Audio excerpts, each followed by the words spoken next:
Everybody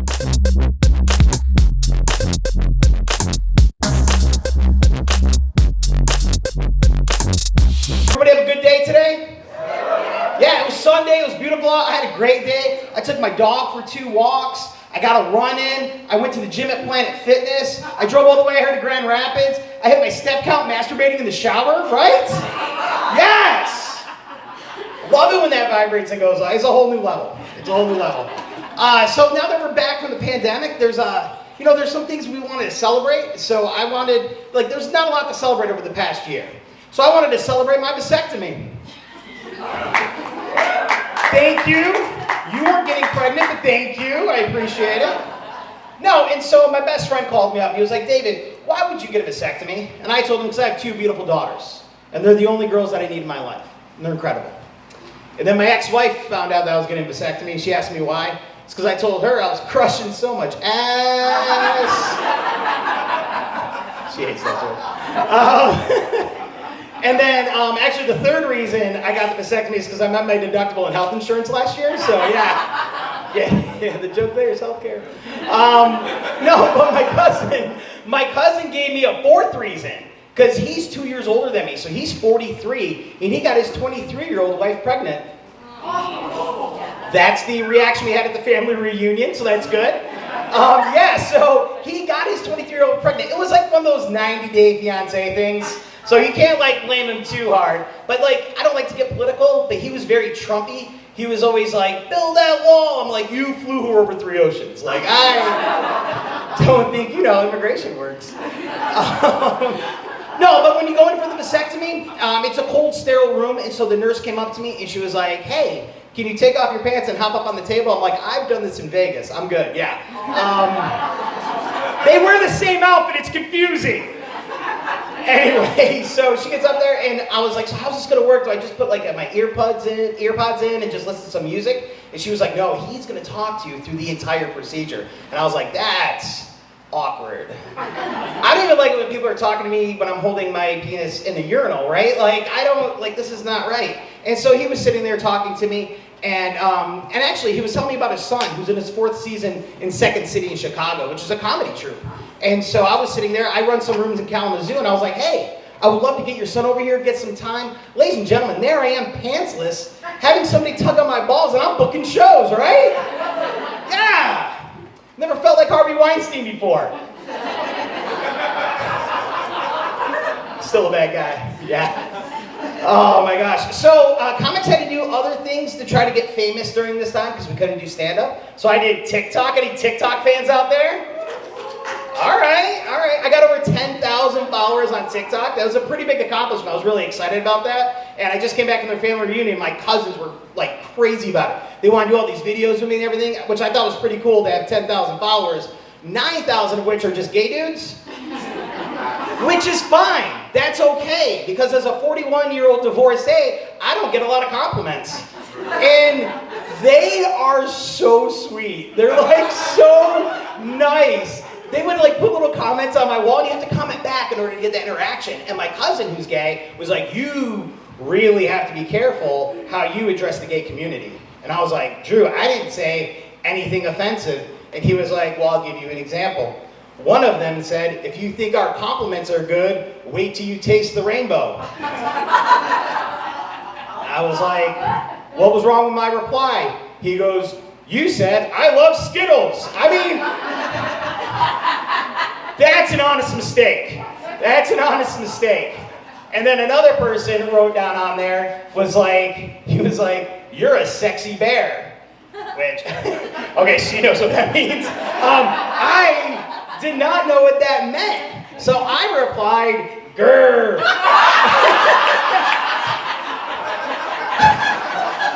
Winky face emoji, right? I didn't know.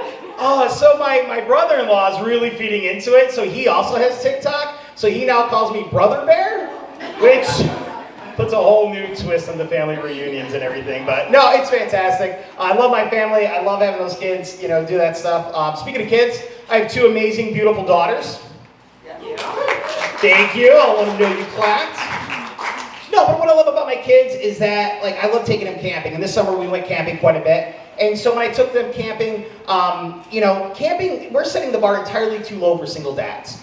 Because camping's the only time where you can drink before noon, let your kids play with fire, eat s'mores and hot dogs all weekend long, and you're nodding, right? You're like, hell yeah, you can.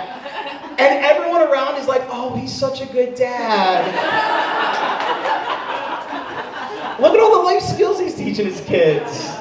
Teaching them how to be homeless in Grand Rapids at this point. Yeah, No, but, so I have my kids week on, week off, and there's some things you shouldn't do when you don't have your kids, and that's picking out little girls' underwear. What's more disturbing than that, ladies and gentlemen, is what they put on little kids' underwear. And so my kids love Dora the Explorer, which I'm a huge fan of as well, right? I love Spanish, I want them to be bilingual. And so on the very first pack of Dora the Explorer underwear, like on the very first one, right on the nether regions, I'll call it, it says, let's explore!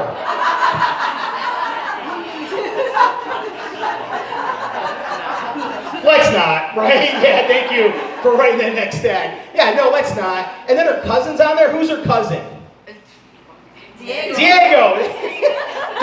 This is interaction. Shout out, yeah, Diego. And he's standing there like all suggestive. He's like, hola, Dora. I'm like, adios, Diego. You get the hell out of here. Right? This isn't Alabama. What are you doing? This is crazy.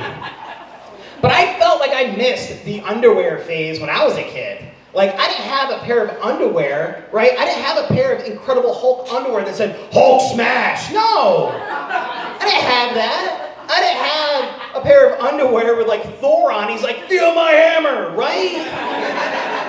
No, I didn't have a pair of underwear that had the Jetsons on it. It's like, it's out of this world. No, that would have been vastly inappropriate. Or like my favorite, Spider-Man, right? Where he's like, my spidey senses are tingling.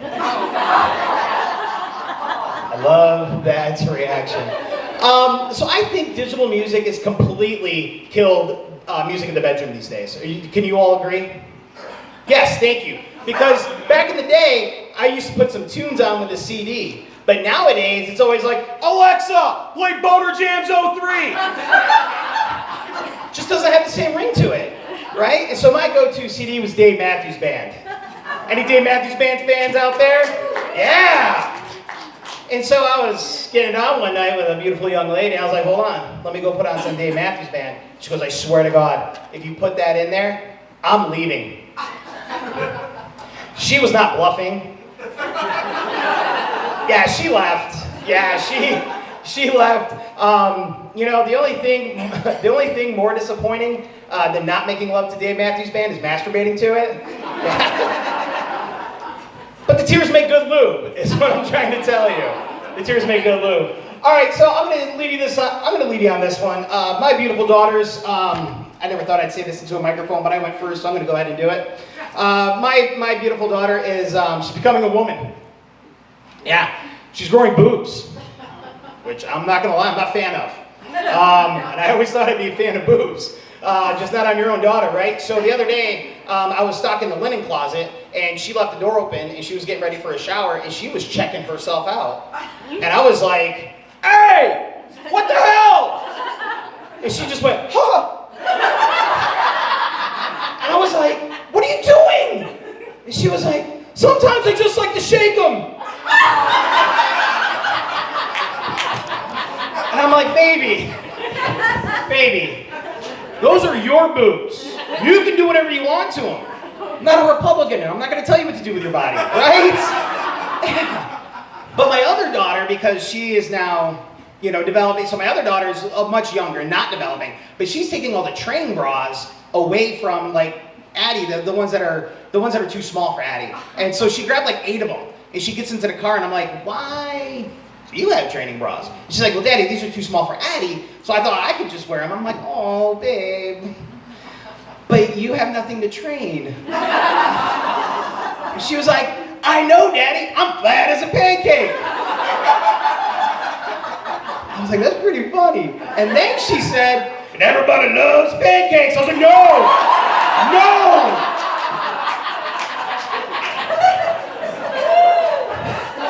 I don't like pancakes anymore, you guys. Hey, you guys have been an amazing audience tonight. Keep it going. You're incredible hosts.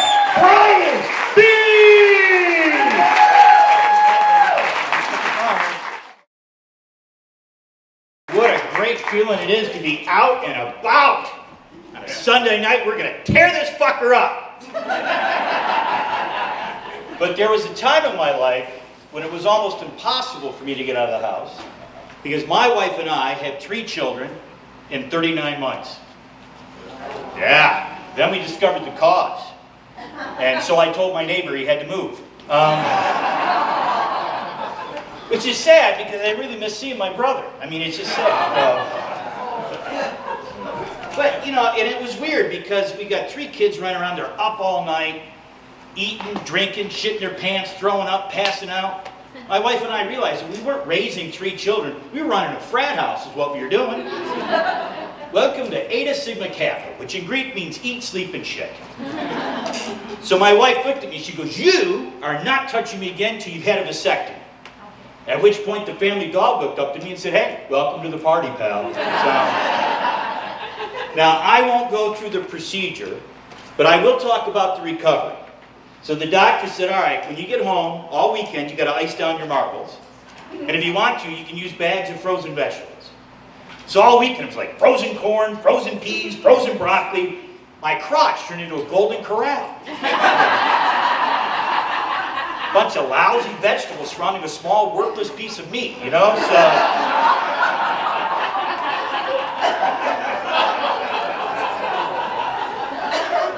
But that meant that we could go back to our activities. But now we've got 3 kids running around. So this is when you learn to use the friends of your enemies. The enemies were the children. Their friends were Bob the Builder and Dora the Explorer. So my wife would come up to me. She's like, "Dora's on. Now's her chance. But you've only got 2 minutes once that bitch finds the map." So the other day I caught a little bit of Bob the Builder. Got turned on. It's like, "Can we fix it?" I'm like, "Oh, Bob, yes we can." So now I'm a 54-year-old man that's turned on by the theme song from Bob the Builder. You know what I mean? But I'm not a registered sex offender, all right? So, keyword is registered. Yeah. Man, I've avoided authorities my whole life. For the last 35 years, those bastards from the Columbia Record of the Month Club have yet to track me down. So, fuck them. So, and you know, 2020 was kind of difficult for everybody, but I will be honest with you. My 2019 was no walk in the park. I got diagnosed with cancer, told they had to have my left kidney removed. And I'm going to tell you, man, when that happens, woo, that gives you some fucked up thoughts. So we're coming home for the doctor. Now this is the visit where he told me what was going on. And I got to be honest with you. My doctor was kind of an asshole. Because he tells you what's happening, and then he closes it by saying, "But it's not as bad as it seems." I'm like, really? Don't ever be a pilot, you know what I mean? "Ladies and gentlemen, I have something to tell you, but it's not as bad as it seems. The plane is going to crash, but it's in Jamaica." You know, it's like, great. I'd be like John Candy and join the Jamaican underground bobsled team, you know what I mean? So we get home, and I'm just kind of staring at the screen. I don't know how it got on, but The Wizard of Oz was on. And my wife is like, "Are you okay?" I go, "Yeah." She goes, "What are you thinking about?" I go, "You really don't want to know." She goes, "No. What are you thinking about?" I said, "All right." I said, "How many times have we seen this movie? 50, 100 times?" She goes, "Yeah." "Then can you explain to me then, why the hell does Dorothy want to leave Oz? Like, that makes no sense to me whatsoever. She owned the place right from the get-go. Her opening move was to drop a house on a bitch and steal her shoes. That's a gangster move. That's a first day in prison move." They sit there and say that you should watch The Wizard of Oz and listen to Pink Floyd's Dark Side of the Moon. No! You know what you listen to? Ludacris, Get Back, that's what you listen to. Woo, woo, why you all in my ear talking a whole bunch of shit I had time to hear? Get back, motherfucker, you don't know me like that. I came, I saw, I hit him right dead in the jaw. Yeah! The lollipop guild. That can't be the only things you're good at licking. You know what I mean? Like, yeah. And where does she want to go back? Some dreary farm in Kansas. That's where she went. They got tornadoes. And the first one that shows up, every adult ditched her ass. You know what I mean? And there was time to fight. There was time. You know what also they have in Kansas? Meth labs. You know what they have in Oz? poppy fields. You know what they make out of that? Heroin. Oh my God! All that heroin with little people, it would last twice as long, you know what I mean? Cocaine falling out of the sky. In Kansas, some old bag wanted to take her dog, and all she had was a piece of paper. In Oz, Dorothy dropped that bitch like a bad habit. Yes! Dorothy committed double homicide. Double homicide! And nobody batted an eye. You know, like she should get a little teardrop tattoo. She should get a little broomstick tattoos. That's what she should have.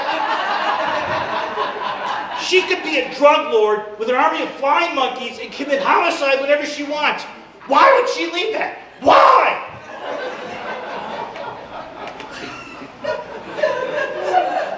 And my wife looked at me.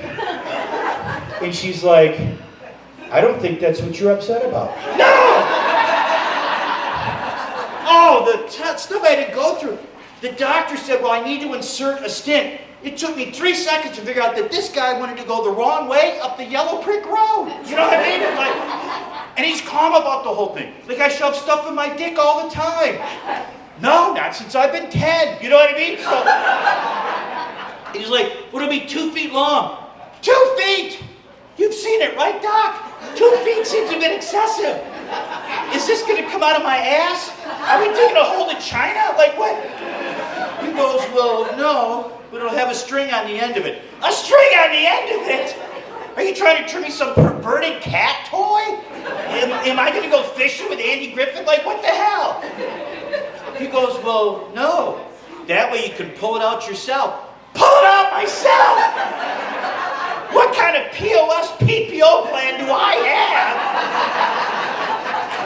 that I've got to do a self-checkout? You know what I mean? Like, do I need a Kroger card? Like, yeah. And you have no idea. You have no idea how long 2 feet is. You start pulling stuff out of your yin-yang. You know what I mean? Like, I heard the theme song for the mountain climber game and The Price is Right. Like, yodi, yodi, yo. Yodi, yodi, yo.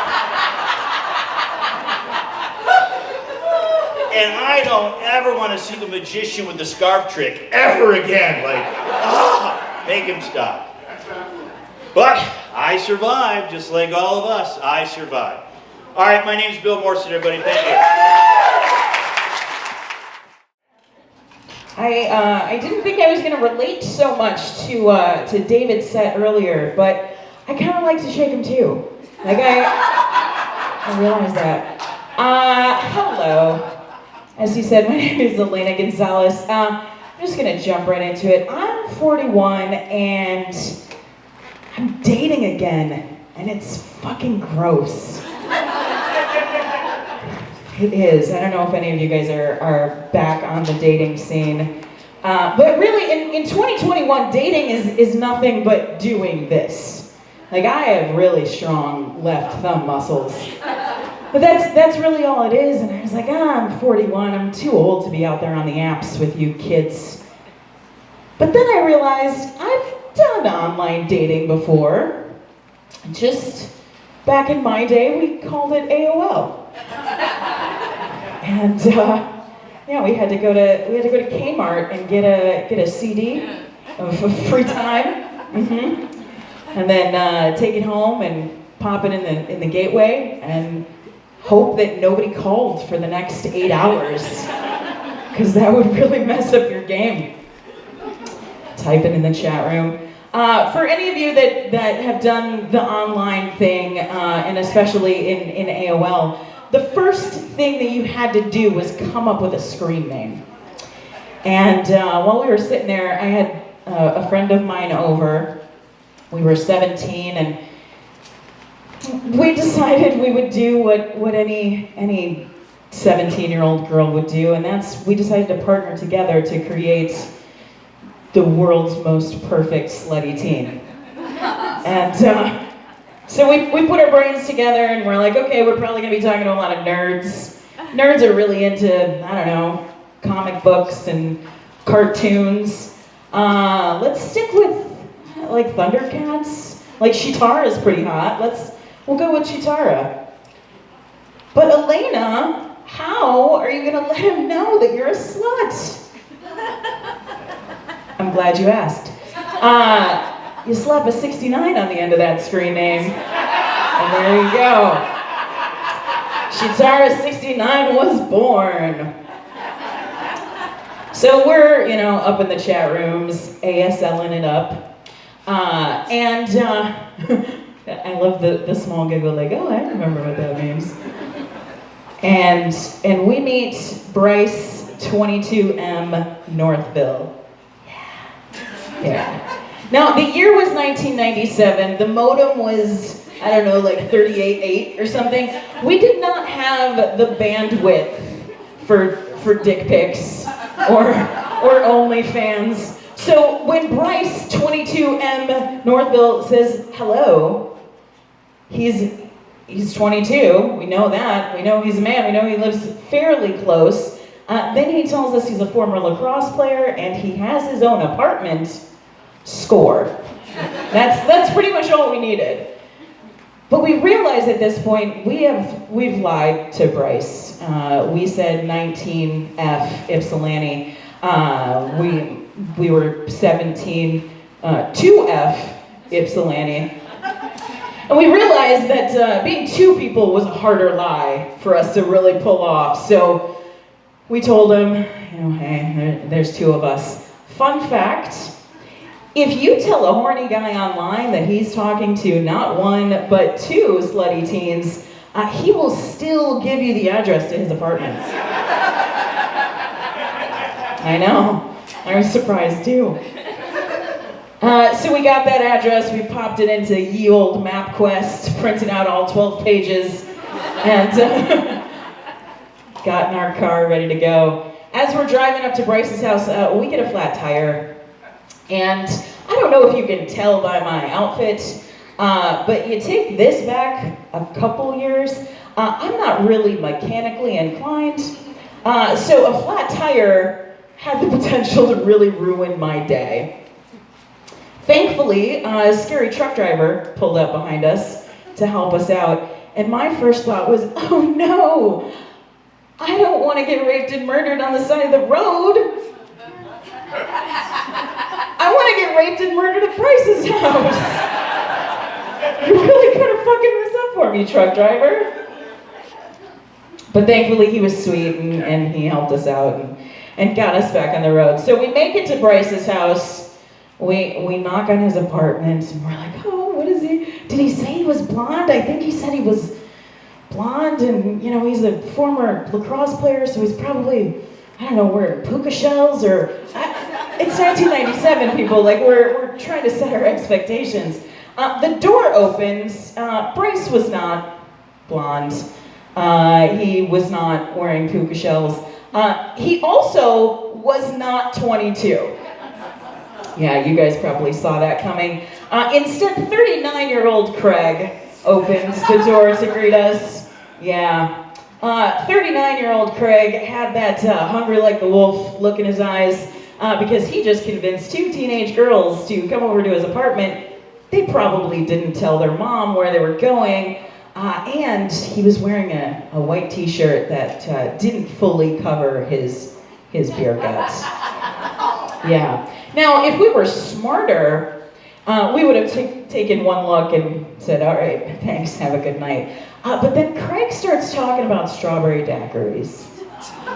Yeah.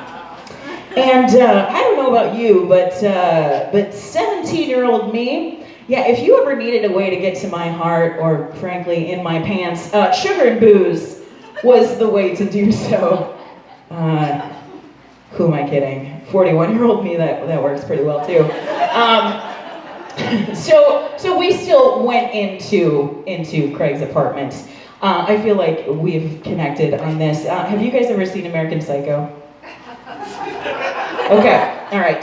So the set designer for American Psycho, I believe, was Craig's best friend. Because Craig was entirely the inspiration for that movie. It was white carpets, white upholstery, white walls, really just anything he could do to set off the blood splatter. It set the mood. But I was ready for strawberry daiquiri, so I sat my happy ass down on that couch.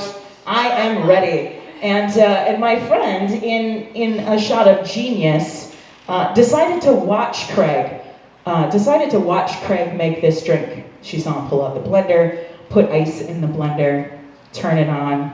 Okay.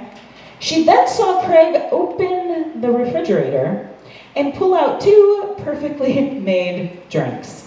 Now, Craig could have just been a perfectionist, and those drinks needed to get to the exact right temperature, and he was not going to serve them anything less.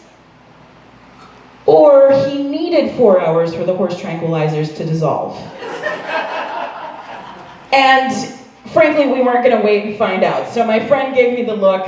We decided to run literally for our lives. Craig starts running after us. It turns into a crazy Scooby-Doo thing. I'm jumping downstairs.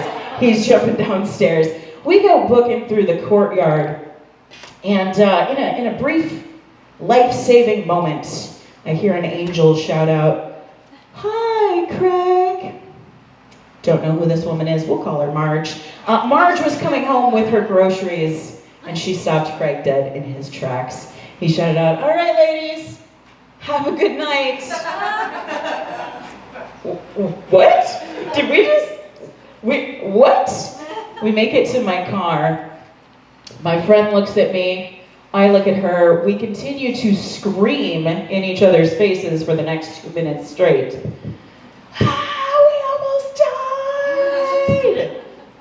Do you want to go to Denny's? All right, thank you guys so much. My name's Elena Gonzalez.